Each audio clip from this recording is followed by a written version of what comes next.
तो दोस्तों बताया जा रहा है कि इस समय अमेरिका द्वारा एक अंडरग्राउंड न्यूक्लियर टेस्ट किया गया है। जी हाँ, इसको लेकर कुछ अलग अलग चीजें चल रही है, दावे कुछ किए जा रहे हैं और बताया कुछ और जा रहा है, और इसके बारे में मैं आगे आपको डिटेल में बताऊंगा भी। लेकिन अल्टीमेटली ये समझा जा रहा है और इसे माना जा सकता है कि अमेरिका द्वारा एक बार फिर से अंडरग्राउंड न्यूक्लियर टेस्ट किए गए हैं। ये बिल्कुल वैसे टेस्ट थे जैसे कि 1998 में पोखरण टेस्टिंग रेंज में भारत द्वारा किए गए थे और अपनी शक्ति का प्रदर्शन किया गया था और अपने द्वारा बनाए गए न्यूक्लियर टेस्ट वगैरह को संपूर्ण रूप से जांचा परखा गया था, जिसके तहत 5 धमाके किए गए थे, हम सभी को पता है। अब इस तरह का टेस्ट अचानक अमेरिका द्वारा क्यों किया गया? तो यार दोस्तों देखिए, आप सभी को पता है कि न्यूक्लियर प्रसार को रोकने के लिए कई सारी संधियां बनाई गई है, जिसमें एक संधि ऐसी भी थी जिसके तहत कोई भी परमाणु सक्षम राष्ट्र इतनी आसानी से न्यूक्लियर टेस्ट वगैरह नहीं कर सकता, इवन कर ही नहीं सकता।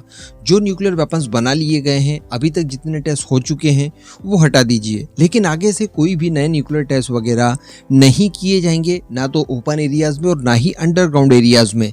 इनके लिए कुछ ट्रीटी बनाई गई है। इस ट्रीटी को शॉर्ट फॉर्म में कहा जाता है CTBT। ये 1996 में लॉन्च की गई थी और इस ट्रीटी का फुल फॉर्म है comprehensive nuclear test ban treaty. तो अल्टीमेटली आप इस ट्रीटी में बंध जाने के बाद न्यूक्लियर टेस्ट नहीं कर सकते।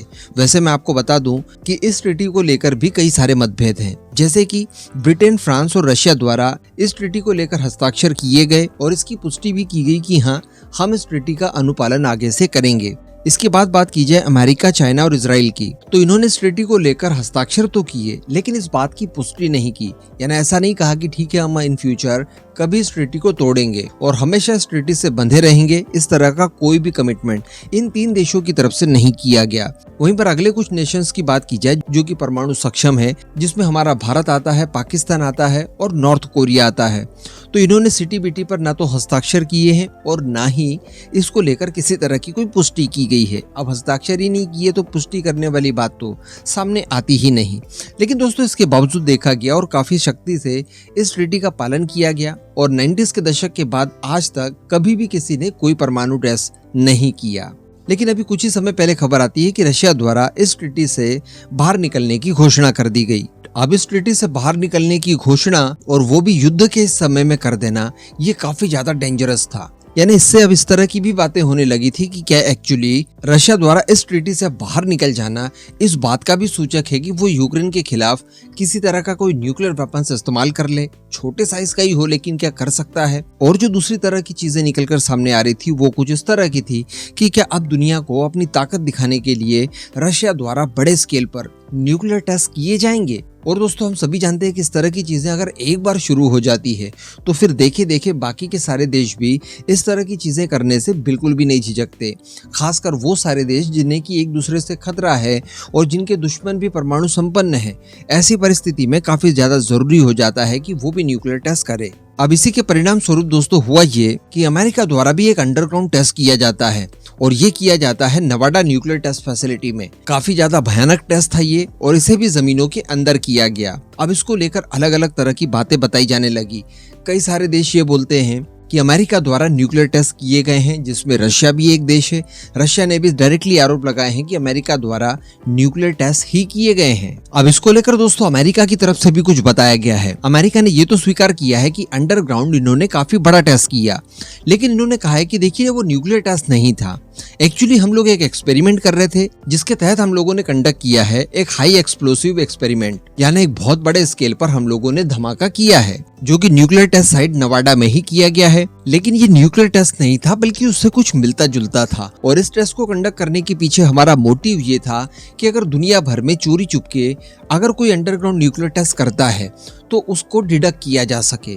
यहाँ पर थोड़ा सा समझिए आप, भारत ने जब 1998 में न्यूक्लियर टेस्ट वगैरह किए थे तो उस बात को दुनिया के सामने रिवील हमने किया था। जी हाँ, जब 70s के दौर में न्यूक्लियर टेस्ट भारत की तरफ से किए गए थे तो टेस्ट होने के तुरंत बाद अमेरिका और रशिया दोनों की तरफ से ये अनाउंस किया गया था कि भारत ने न्यूक्लियर टेस्ट किए हैं। कारण ये था कि उस समय हमारी गोपनीय बातें अमेरिका और रशिया तक पता चल गई थी और उन्होंने इस बात को खुलेआम पूरी दुनिया के सामने रखा। लेकिन 1998 में जो टेस्ट हम लोगों ने किए थे वो इतने सीक्रेटली किए थे और कुछ इस तरह की प्लानिंग की गई थी कि टेस्ट कंडक्ट हो जाने के बावजूद, पाकिस्तान के कुछ इलाकों में भूकंप आ जाने के बावजूद उन्हें पता ही नहीं चला कि हम लोगों ने न्यूक्लियर टेस्ट किए। उसके बाद भारत ने ऑफिशियली इस बात को अनाउंस करके दुनिया के सामने रखा। तो अल्टीमेटली इस तरह से सीक्रेट टेस्ट किए जा सकते हैं।